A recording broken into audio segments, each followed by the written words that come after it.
کے صفین سے واپس آ رہے تھے مولا، تو ایک سپاہی نے آ کے کہا یا علی، مجھے کھجوروں کے درختوں کے درمیان کسی کے رونے کی آواز آ رہی ہے۔ مولا فرماتے ہیں اچھا آواز دو، جا کر دیکھو کون ہے۔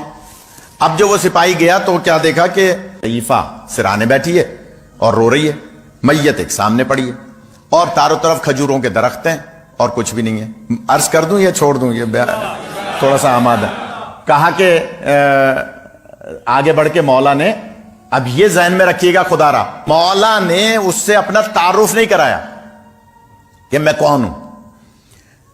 وہ مولا کو مانتی تھی، پہچانتی نہیں تھی۔ بس جیسے ہم نے مولا کو دیکھا نہیں ہے، لیکن جہاں یا علی آتا ہے گردن جھک جاتی ہے نہیں، یا علی درود نکلتا ہے یا نہیں۔ تو اس کا مطلب کیا ہوا ڈاکٹر صاحب، ہم مولا کو مانتے ہیں لیکن بائی فیس پہچانتے نہیں ہیں۔ تو میں عرض کر رہا ہوں پہچانتی نہیں تھی، مانتی تھی۔ مولا نے سلام کر کے اس سے کہا کہ اے ضعیفہ، یہ تمہارا کون ہے؟ اس نے کہا میرا بیٹا ہے۔ کہا کہ پھر شریعت کا حکم ہے، مولا نے اپنا تعارف نہیں کرایا، یہ ذہن میں رکھیے گا۔ فرمایا کہ شریعت کا حکم ہے کہ جلدی کرنا شیطان کا کام ہے۔ اکثر بزرگ کہتے ہیں نا بچوں سے، کیوں جلدی کر رہے ہو، یہ شیطان کا کام ہے۔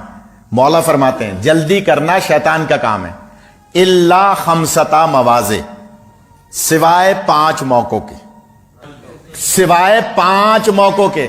5 موقع ایسے ہیں جہاں جلدی کرنا رحمان کی رحمت حاصل کرنے کے مترادف ہے۔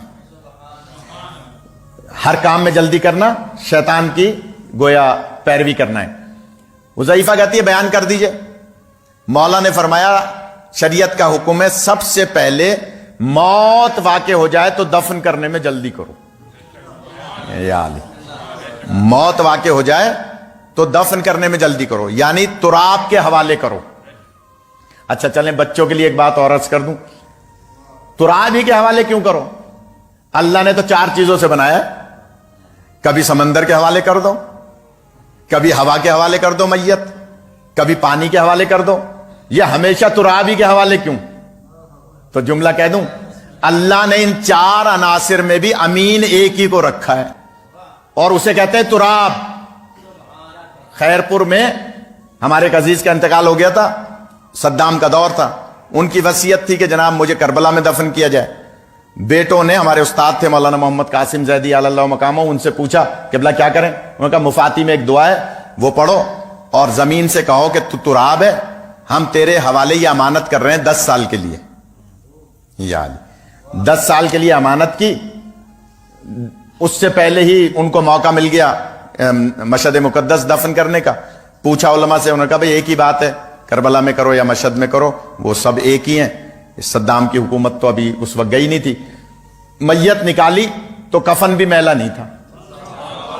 یا علی، اب جملہ کہہ دوں، اللہ نے جب تراب کو اتنا امین بنایا ہے تو ابو تراب کیسا امین ہونا چاہیے۔ جناب علی علیہ السلام فرماتے ہیں حکم ہے کہ تراب کے حوالے کرو، تو شریعت کا حکم ہے، تم کیوں نہیں اس کو دفن کر رہی؟ وہ چپ۔ مولا فرماتے ہیں دوسرا حکم یہ ہے کہ موت واقع ہو جائے تو دفن کرنے میں جلدی کرو، نماز کا وقت ہو جائے تو نماز پڑھنے میں جلدی کرو۔ تیسرا حکم یہ ہے کہ بیٹی بالغ ہو جائے تو شادی کرنے میں جلدی کرو۔ یا علی، چوتھا حکم یہ ہے کہ گناہ سرزد ہو جائے تو توبہ کرنے میں جلدی کرو۔ یا علی، 5واں حکم یہ ہے کہ اگر مہمان گھر پہ آ جائے تو ضیافت کرنے میں جلدی کرو۔ یہ مولا علی علیہ السلام کو سب سے زیادہ پسند ہے نا، تو بس بہت دیر ہو گئی، میں جلدی سے عرض کر رہا ہوں۔ مولا فرماتے ہیں اگر بھول گئے تو چھوڑ دوں۔ اس ضعیفہ سے فرماتے ہیں کہ اے ضعیفہ، شریعت میں حکم ہے 5 چیزوں میں جلدی کرو، موت واقع ہو جائے، مہمان آ جائے، بیٹی بالغ ہو جائے، نماز کا وقت ہو جائے، گناہ ہو جائے تو توبہ کرنے میں جلدی کرو۔ وہ پہچانتی تو تھی نہیں، میں دیکھوں آپ کیسے سنتے ہیں۔ اس نے کہا اے عرب، آپ اپنا کام کیجئے، اپنے سفر پہ جائیے، میں نے آپ کی باتیں سن لی، میں اپنے بیٹے کو دفن نہیں ہونے دوں گی۔ مولا نے تعارف تو کرایا نہیں تھا۔ مولا فرماتے ہیں کیوں؟ کہنے لگی اس لیے، اب میں دیکھوں آپ کیسے سنتے ہیں۔ وہ ضعیفہ کہتی ہے، اس لیے وہ کمبر والا عقیدہ، ضعیفہ کہتی ہے اے عرب میرے زمانے کا امام کوفے میں رہتا ہے۔ یار میں کیا پڑھوں، میری سمجھ میں نہیں۔ میرے زمانے کا امام کوفے میں رہتا ہے، میرا اور کوئی دنیا میں نہیں ہے۔ شوہر 20 سال پہلے مر گیا تھا، یہ میرا واحد سہارا تھا اس جنگل میں۔ آپ دیکھیں دور دور کوئی جھوپڑی بھی نہیں ہے، میں اکیلی ایک جھوپڑی میں یہاں اس بھائی بیٹے کے ساتھ رہتی تھی۔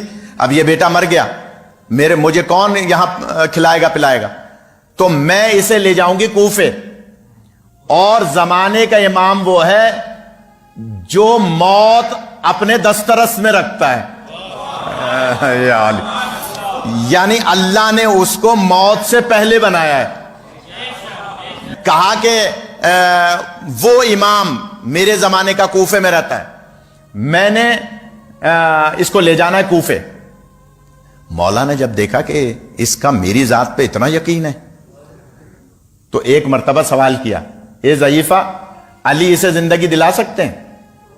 علی اسے زندگی دلا سکتے ہیں؟ تو وہ ضعیفہ کہہ رہی ہے اگر آپ کو یقین چاہیے تو یہ ساربان کھڑا ہے جو اونٹوں پر مال ادھر ادھر لے جاتا ہے۔ دیکھیں اس وقت میرا کچھ بھی یہاں موجود نہیں ہے، میں نے شیطیر تک جھوپڑی کی ساری چیزیں، اپنا کپڑا لتا سارا کچھ اس کو دے دیا کہ پیسے میرے پاس نہیں تھے۔ میں نے اس سے کہا سب کچھ لے لے، یہ میرے یقین کی منزل ہے، میرا سب کچھ لے لے، بس مجھے اور میرے بیٹے کو اونٹ پر رکھ کے کوفے پہنچا دے۔ یا علی، یہ میرے یقین کی منزل ہے کہ میں اور میرا بیٹا کوفہ پہنچیں گے، میرا امام زندگی دلائے گا، یہ زندہ ہوگا، دوبارہ مزدوری کرے گا، سامان پھر بن جائے گا۔ جملہ کہہ رہا ہوں کہ کہہ رہی ہے کہ سرکار بس میں نے اس کو سب کچھ دے دیا۔ پہچانتی تھی نہیں مولا کو۔ جب مولا نے دیکھا کہ اس ضعیفہ کا مجھ پر اتنا یقین ہے کہ اس نے سب کچھ دے دیا، اب جملہ سنیے گا۔ مولا فرماتے ہیں اچھا اگر اجازت دو تو میں اسے زندگی دلاؤں؟ پہچانتی تو تھی نہیں، لیکن جیسے یہ جملہ کہا تو کانپتی ہوئی کھڑی ہوئی اور ہاتھ جوڑ کے کہتی ہے یہ دعویٰ یہ دعویٰ یہ دعویٰ سوائے میرے علی کے کوئی اور کر ہی نہیں سکتا ہے۔ یا علی، خدا آپ کو سلامت رکھے۔ یہ دعویٰ سوائے میرے مولا علی کے کوئی نہیں کر سکتا، اس کا مطلب ہے آپ ہی میرے مولا ہیں۔ معافی مانگنے لگی، میں بیٹھی رہی آپ کھڑے رہے، میں تیز بولتی رہی، مولا میں معافی مانگتی ہوں۔ مولا نے جو جملہ فرمایا یہ بھی ایک شریعت کا پورا ایک چیپٹر ہے۔ مولا فرماتے ہیں دیکھو اسلام ظاہر پر ہے، اگر تم مجھے پہچان کے عزت نہ کرتی، یا علی اگر مجھے پہچان کے عزت نہ کرتی تو تمہارا مواخذہ ہوتا۔ اب جملہ کہہ دوں، مسلمانوں نے بی بی کو پہچانا تھا یا نہیں؟ پہچان کر اگر عزت نہ کرتے تو تمہارا مواخذہ ہوتا، تم پہچانتی نہیں تھی، لہذا میں نے بھی معاف کیا، میرے اللہ نے بھی معاف کیا۔ تو وہ ضعیفہ کہتی ہے مولا جب آپ تشریف لے آئیں تو میرے بیٹے کو زندگی دلائیں۔ اس وقت مولا علی علیہ السلام نے 2 رکعت نماز پڑھی، غور کیجئے گا خدا رہا، 2 رکعت نماز پڑھی اور اس کے بعد اپنے پیر کا انگوٹھا اس نوجوان کی میت سے مس کیا اور فرمایا قم باذن اللہ، اٹھ اللہ کے حکم سے۔ وہ دونوں ہتھیلیاں زمین پہ ٹیک کے کھڑا ہوا اور جملہ کہتا ہے السلام علیکہ یا امیر المومنین۔ کہا کہ یا علی اے امیر کائنات میرا سلام ہو۔ مولا فرماتے ہیں تمہاری ماں مجھے نہیں پہچانتی تھی، تم نے کیسے سمجھا کہ میں امیر المومنین ہوں؟ تم نے کیسے سمجھا کہ میں امیر المومنین ہوں؟ تم تو مر گئے تھے، تمہاری ماں مجھے نہیں پہچانتی تھی، تم نے کیسے پہچانا؟ تو اب علامہ مجلسی کی وہ روایت آپ کے ذہنوں میں آئے گی۔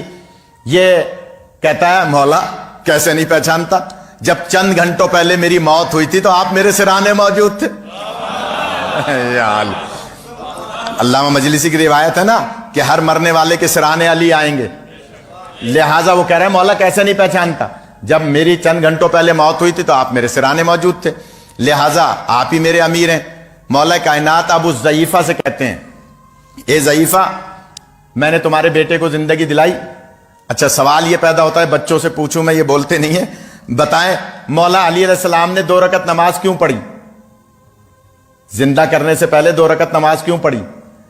یہ مجھے اور آپ کو سبق دیا ہے، درس دیا ہے کہ دیکھو زندگی وہ دلائے گا جو موت سے پہلے بنا ہے، لیکن زندگی دلانے کا مقصد یہ نہیں ہے کہ علی اللہ ہو گئے۔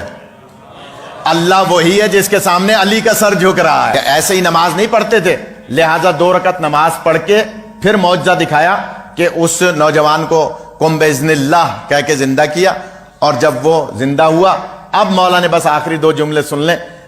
مولا فرماتے ہیں کہ اے ضعیفہ، میں نے تمہارے بیٹے کو زندگی دلائی، اگر اجازت دو تو میں تمہارے شوہر کو زندگی دلاؤں؟ یا علی، وہ کہتی ہے مولا اب میں ضعیفہ ہو گئی ہوں، 20 سال پہلے مرا تھا، اب وہ اٹھے گا تو جوان اٹھے گا، کیونکہ وہ جوان تھا، میں اس کی خدمت نہیں کر پاؤں گی، رہنے دیجئے، بس یہ میرا بیٹا، یہ میری خدمت کرے گا، آپ کی مہربانی۔ جواب سنیے گا مولا کا۔ مولا فرماتے ہیں تم پہلے تو بڑا عقیدت کی بات کر رہی تھی، میرے بارے میں عقیدہ رکھ رہی تھی اور کہہ رہی تھی کہ میرا مولا زندگی دلائے گا، جب علی خود آ کے یہاں اس کو زندگی دلا سکتا ہے، تیرے شوہر کو زندہ کرنے کا دعویٰ کر سکتا ہے، تو تجھے جوانی لوٹا کے نہیں دے سکتا؟